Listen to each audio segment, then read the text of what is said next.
Une machine à coudre, des patrons à résoudre, des aiguilles, du tissu. Vous ne serez jamais déçus. Raton et panda, la couture, c'est mieux que Zelda. Amandine vous transmet sa passion. Passion couture, passion copine, retrouvez Amandine. Amandine vous transmet sa passion. Passion couture, passion copine, retrouvez Raton et Panda. Venez tous et tous pour la couture et restez pour notre culture. Raton et Panda, Raton et Panda. Bonjour à tous, je suis Amandine de la chaîne Raton et Panda, je vous souhaite la bienvenue par ici. Et aujourd'hui, on se retrouve pour une revue de presse fait main pour le mois d'octobre 2024. Alors, je vais le découvrir en même temps que vous, puisque je l'ai reçu aujourd'hui. J'ai à peine regardé les dessins techniques, donc ça va vraiment être une découverte. Et comme ça, on va pouvoir regarder un petit peu ensemble, se donner des idées de réalisation avec ces modèles. Et vous saurez, avec cette revue de presse, si, pour vous, ça vaut le coup de l'acheter ou pas. Voilà. C'est un petit peu à ça que ça sert. Et j'espère que cette vidéo vous plaira. Également, je vous demande jamais rien. Aujourd'hui, je vais vous demander un petit truc. Je sais que parmi vous, certaines personnes regardent les vidéos que je publie régulièrement, mais ne sont pas abonnées. Donc, on n'est pas loin des 1900 abonnés sur cette chaîne. Est-ce que vous voudriez bien vous abonner pour qu'on arrive à 2000 d'ici les 1 an de la chaîne? Ça serait super sympa. La chaîne aura 1 an début octobre. Donc si on pouvait être à 2000, ça me ferait vraiment super plaisir. Je serais hyper contente du chemin parcouru jusqu'à présent. Et ce serait peut-être l'occasion de négocier un truc. Je dis ça, je dis rien. Bref, c'est à vous de voir. Bien sûr, je ne vous force à rien. Mais on va pas se mentir, ça encourage. Voilà. Bon, eh bien c'est parti pour la revue de presse du Fait Main. Donc Fait Main Magazine. Nous sommes sur le numéro 513. Le magazine est au prix de 6,90 €. Alors je suis désolée, je n'arrive pas à poser mon trépied avec ma caméra, donc je suis obligée de la tenir, ça va peut-être bouger un peu. On est sur un magazine qui nous promet une romance d'automne, un hymne à la féminité, des tendances de saison. Donc c'est parti, bon ça on passe, hein. On a une petite vue sur le sommaire. On va passer directement au modèle. Nous avons un pantalon à plis, tout ce qui ne me va pas. Donc qui est fait ici en carreau un peu écossais. On a plusieurs pantalons dans ce magazine, donc on va voir en détail. Je pense on a un zoom après sur ces dessins techniques, ce qui est effectivement le cas ici. On a un pantalon avec un pli qui descend assez bas, d'après ce qu'on voit sur le dessin technique. Des poches passepoilées ou zippées sur les côtés. On a des poches passepoilées dans le dos, en bas des plis. Et vous avez vu, ils ont mis des liens avec des boutons, ça vous rappelle rien? On a des passants. On est sur une coupe avec une jambe assez fuselée, contrairement à cette version où là, on a vraiment des jambes plus droites, limite évasées. Sur cette version, on a les poches qui sont un petit peu différentes. On retrouve les poches passepoilées dans le dos. Ce sont 2 versions avec braguettes. Et ici, on a un jeu avec la ceinture qui revient. J'essaie de vous rapprocher. Vous voyez là, la ceinture, elle passe devant, elle vient se glisser dans le passant et se boutonner sur le côté. On a 2 plis devant sur cette version, alors que là, on n'en a qu'un. Ensuite, ici, nous avons un pantalon avec une taille élastiquée. On retrouve ce jeu de plis surpiqué, j'ai l'impression. Donc, ce pantalon possède des poches latérales dans les coutures. Il a un petit lien à la ceinture qu'on n'est pas obligé de mettre, bien sûr. Là, on n'a pas du tout de braguette. On est sur un effet de pli sur toute la longueur de la jambe, ce qui lui donne un côté assez chic. Et donc là, on est vraiment sur de la patte def. On a un petit zoom sur les poches ici. Voilà. Donc pour l'instant, je ne sais pas si j'ai envie de retenter ce style de pantalon. Nous avons ensuite une robe avec des plis creux au niveau de la jupe, des découpes qui viennent former les pinces. Donc il n'y a pas de vraies pinces sur les côtés, mais c'est vraiment grâce aux découpes que vous avez là que vous venez former les pinces poitrine. Un petit col qui remonte comme un tout petit col montant, vous voyez sur la madame. Elle est assez longue, je dirais c'est une taille midi à peu près. Ici, ils l'ont faite en crêpe épais. C'est pas mal pour la demi-saison. Sur la page d'à côté, ils ont fait la version jupe de cette robe en gardant uniquement la ceinture et la jupe de la robe en fait. Vous avez donc 2 plis devant, 2 plis dans le dos, un zip au dos pour pouvoir enfiler la jupe. Et voilà. Et là, elle a été faite dans un denim. Pourquoi pas? Après cette longueur-là, sur moi, j'aime pas trop, mais c'est sympa, hein, sur les autres, c'est sympa. Ça, par contre, c'est top. J'adore. Une petite veste toute simple, zippée. Il est tout à fait possible de prendre ce modèle de base, de le hacker et d'en rajouter des poches plaquées ou de rajouter un col. J'imagine que c'est tout à fait possible, mais par contre, c'est vraiment une superbe base pour avoir une petite veste rapide et pouvoir la décliner, la hacker dans tous les sens. Et là, ils l'ont fait dans un lainage. La robe suivante. Alors là, on est sur une robe très... Il faut être réchauffé pour porter ça en automne, mais pourquoi pas? Avec un petit caraco tricoté main, puisqu'il y a des professionnels du tricot parmi vous, je le sais. Ça peut être sympa. Un petit boléro court là, juste au-dessus. Ça peut être très chic. Et donc, c'est une jupe froncée, un top avec toujours des fausses pinces. J'appelle ça des fausses pinces. J'imagine que ça a un nom, mais c'est ces découpes qui forment en fait le galbe de la poitrine. On a une fermeture invisible dans le dos.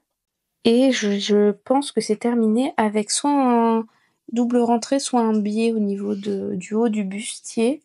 Et on a un ourlet assez large en bas. Elle est faite dans un satin stretch qui contient un petit peu d'élastane. Ah, elle est sympa celle-ci, j'aime bien. On a une robe maxi avec une coulisse sur l'extérieur qui permet de venir froncer la taille avec une ceinture, alors ici faite dans le même tissu. C'est une robe qui est à manches longues ou 3/4. Bon, après, c'est pas dur de rallonger si vous voulez une version manche longue. Comment est-ce qu'elle est fermée? J'imagine qu'il n'y a pas besoin de fermeture éclair étant donné qu'elle est assez ample et elle est resserrée avec le lien. Donc en fait, pour l'enfiler, il suffit juste de détacher un petit peu le lien pour se laisser de l'aisance et elle est très facilement enfilée. Après, au niveau des complications, on va dire, il n'y en a pas énormément. Vous avez une parmenture en finition à l'encolure, des ourlets simples aux manches et en bas. Ce lien-là à faire pour venir froncer sur vous directement et juste une coulisse à réaliser en haut. Donc je pense qu'elle est très très facile à réaliser et ça peut donner un effet waouh très facilement. Elle peut être faite en popeline, elle peut être faite en viscose. Vous pouvez vous éclater avec ce modèle, c'est une bonne base. Autre modèle de robe tout à fait différent. Cette fois-ci, on a des pinces poitrine, on a des manches bouffantes resserrées par des élastiques. J'imagine qu'on peut faire des smokes également au niveau des poignets si on en a le courage. Il y a un petit lien qui vient resserrer et créer des fronces tout en haut du dos, une grande ouverture dans le dos. Elle est assez longue, hein, puisque là, elle arrive juste aux chevilles de la dame. Désolée si vous entendez du bruit, j'ai mon chien qui boit à côté de moi. On est sur de l'ASMR canine. On garde le principe de resserrer à la taille comme ça, qui est froncé. Là, c'est des pans.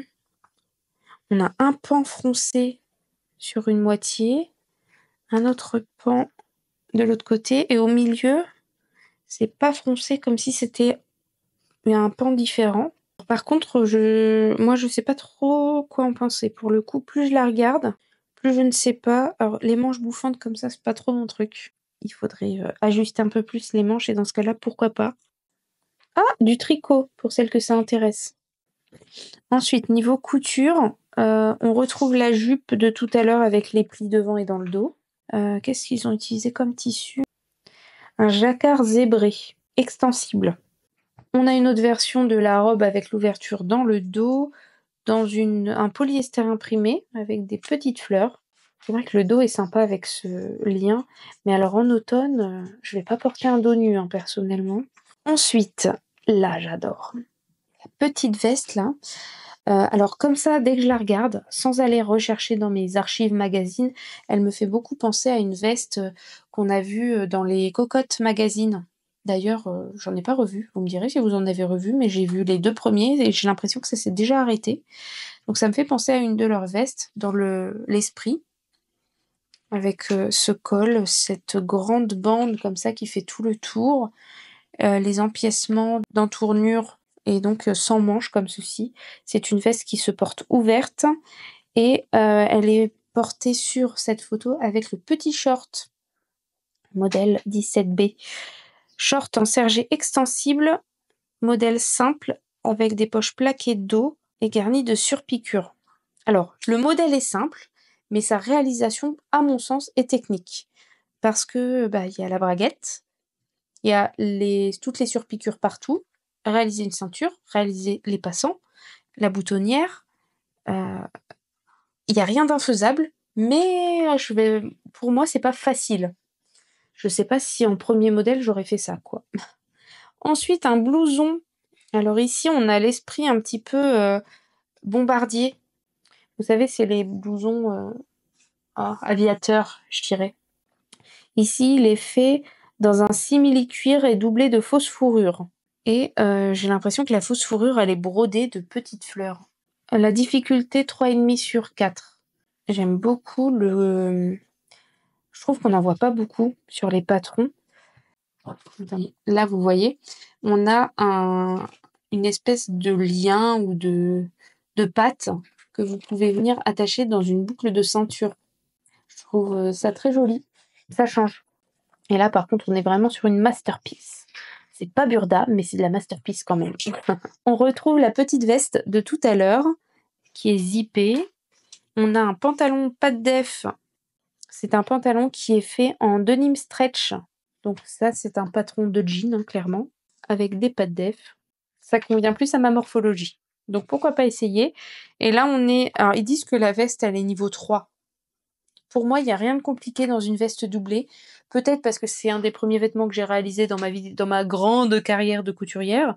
Mais franchement, je préfère faire une veste doublée qu'une veste avec des finitions au biais, par exemple. Et je ne trouve pas qu'il y ait grand-chose de compliqué. Faut prendre son temps et on y arrive. Par contre, le pantalon, il met 2,5. Pour moi, il y a plus de difficultés sur un jean que sur ce type de pièce. Mais chacun son avis. On a ensuite un top qui n'a pas de dessin technique. D'accord, c'est pas grave. On le voit bien là. C'est un top sans manches, sans bretelles, avec des pinces comme ceci qui redescendent pour bien former le galbe de la poitrine. Une basque froncée juste en dessous. Alors ça, c'est un top. Ils le mettent pareil en difficulté 3. Pour moi, c'est pas très compliqué, hein, de froncer une bande. Ça doit être un rectangle en bas et de l'assembler au bustier. C'est pas très très compliqué. Après, bon, voilà. Comme je disais, chacun son point de vue. Et là, on retrouve l'esprit du bustier, puisque ça doit être le haut du patron, je pense. Il est en version robe, donc lui, il continue vers le bas pour avoir une robe longue. Et pareil, sans bretelles. Perso, j'oserais pas parce que j'ai peur que ça tombe. J'ai pas envie de me retrouver dans le plus simple appareil. Et ils disent quoi? Si le bustier n'est pas tout à fait votre tasse de thé, ces robes et tops peuvent être équipés de bretelles spaghetti ou de larges bretelles à nouer. Oui, ça c'est une bonne idée. Effectivement. Et ils ont utilisé pour cette version un polyester imprimé. Et là à côté, je ne sais pas. On retrouve le haut, le bustier. J'imagine que c'est pareil de l'autre côté, mais il est fermé avec une fermeture invisible dans le dos. Là c'est pareil. Donc le bustier avec une robe froncée, une jupe pardon froncée. Ah ok, je comprends mieux. Ils disent que le bustier est composé de baleines intégrées, ce qui doit ajouter une petite difficulté supplémentaire. D'accord.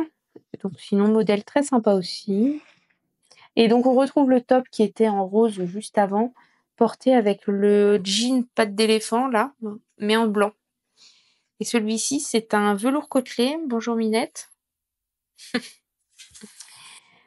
Ah mais ça va pas le faire. C'est pas une revue de chat, c'est une revue de presse. Tu te pousses? Merci. Donc top avec une basque, je disais. Nous avons une jupe très simple à réaliser. Donc c'est une jupe qui est composée de pans à froncer. Voilà, on voit mieux sur le dessin technique. Donc des pans à froncer que vous venez assembler les uns avec les autres. Vous avez une ceinture élastiquée, emballée c'est pesé. Vous avez une jupe maxi. Maxi est fait. Et ils disent bien facile à réaliser. Oui, effectivement, c'est pas compliqué. Une autre version ici, toute fleurie, toute belle. Pour les deux versions, il y en a une qui est réalisée en voile de coton fleuri et l'autre en polyester. Donc polyester, voile de coton fleuri pour celle-ci. Ensuite, on retrouve une proposition de vêtements d'intérieur avec un top et un pantalon. Voici le détail ici. On a un pantalon de jogging. Alors, j'aime beaucoup ce pantalon. Ça doit être super confortable. Même si la couture là qui vient sur la jambe, je sais pas si au porté c'est très agréable. À voir. Si c'est un pli façon pli religieuse, ou vous voyez ce que je veux dire, ça peut le faire parce qu'on n'aura pas de couture à l'intérieur. Par contre, si c'est deux morceaux qu'on vient assembler ensemble, ça veut dire qu'on a une couture à l'intérieur et là, bof, ça doit pas être terrible. Ici, ils ont utilisé du French Terry pour faire les deux pièces. Le petit top sans manches, juste des petites bandes aux emmanchures, un col et une bande de taille. C'est bien ces modèles-là parce que si vous avez par exemple un coupon d'1 mètre, vous avez largement assez pour faire ce style de t-shirt. Vous mettez au pli d'un côté, vous savez, vous mettez votre tissu, vous prenez la lisière de gauche que vous venez remettre au milieu, la lisière de droite que vous venez remettre au milieu, et vous pouvez mettre un devant, un dos, et juste en dessous, vous pouvez mettre vos bandes. Et du coup, ça tient dans pas beaucoup de tissu. Le modèle suivant, donc c'est le même pantalon, sauf qu'ils ont rajouté un lien et ils n'ont pas fait les élastiques à la cheville, ce qui fait que ça donne un effet pas de def. Et ici, c'est du French Terry toujours, mais rose. Pour moi, les t-shirts, c'est aussi faisable dans du jersey plus fin que du French Terry. Ici, on a un pull sans manches. Il me fait penser au Didi de Fibre Mood.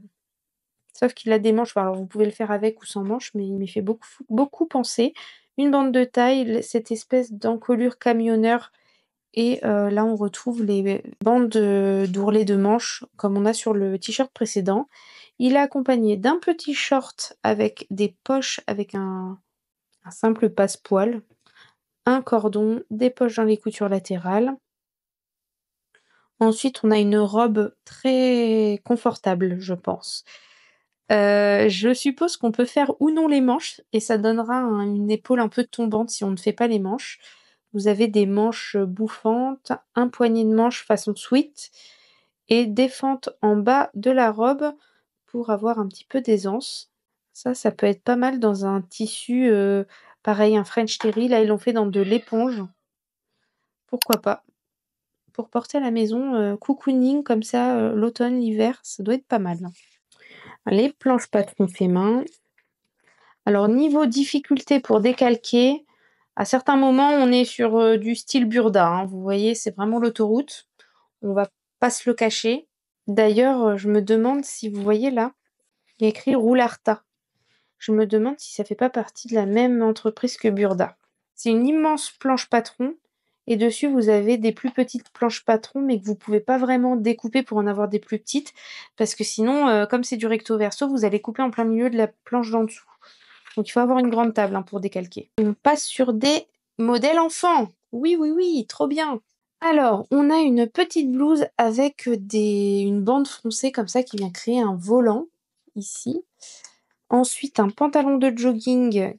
Alors, pour la blouse et le pantalon, ça va de la stature 98 à 134.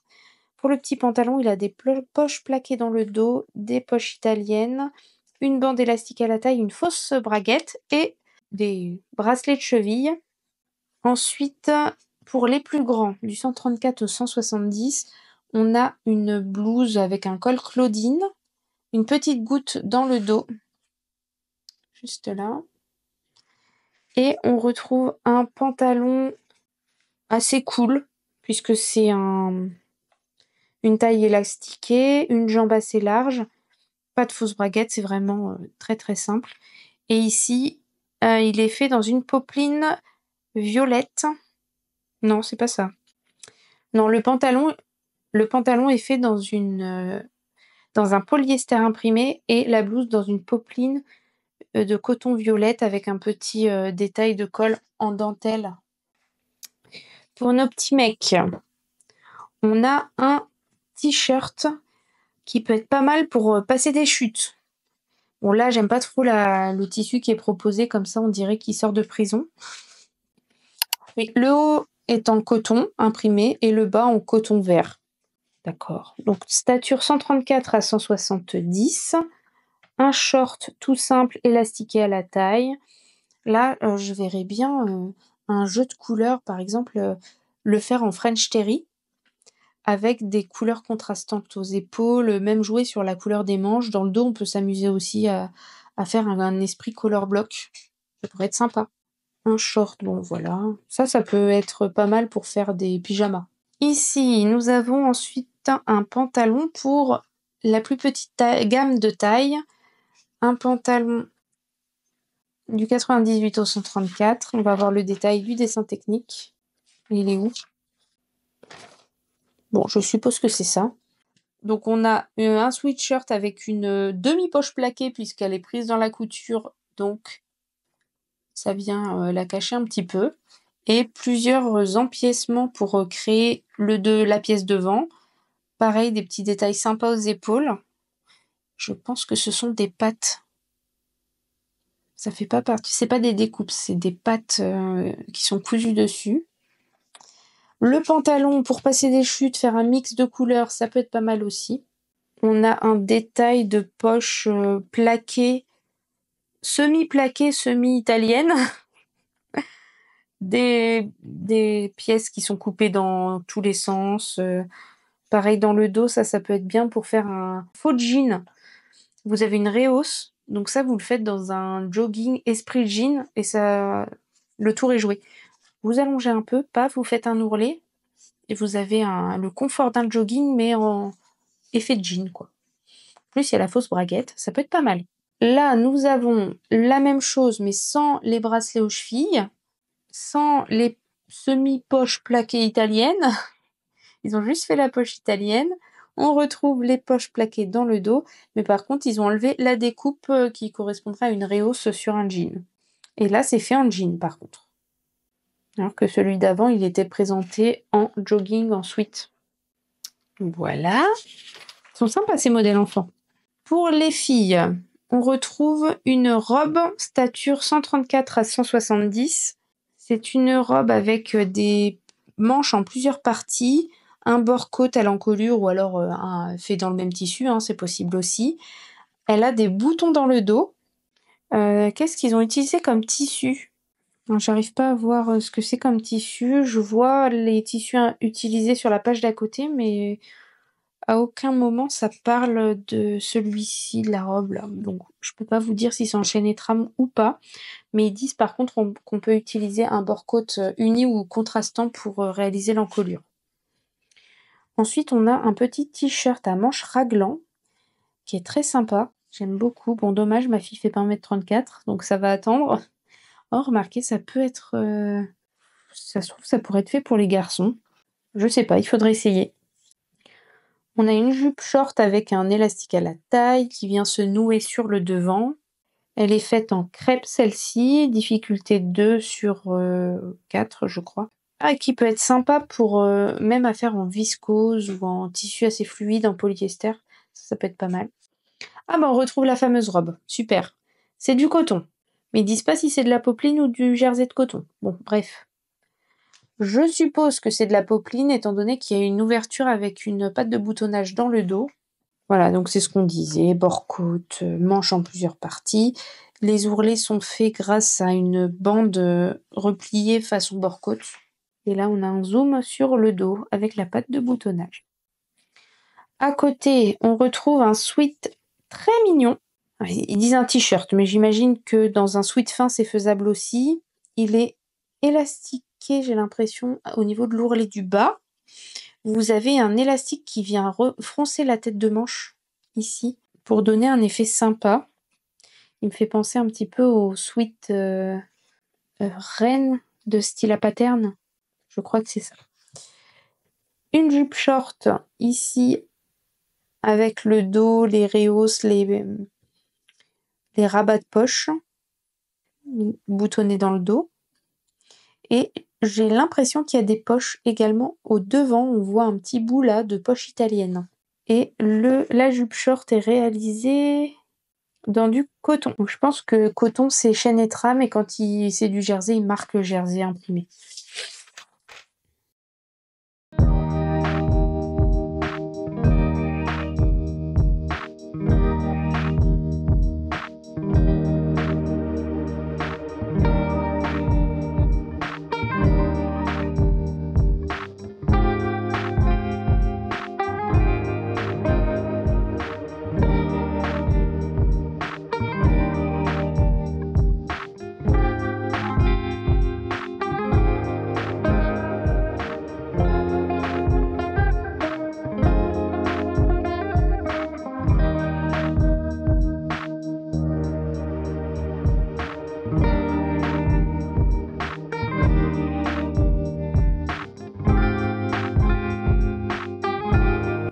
Et voilà, j'espère que ça vous a intéressé.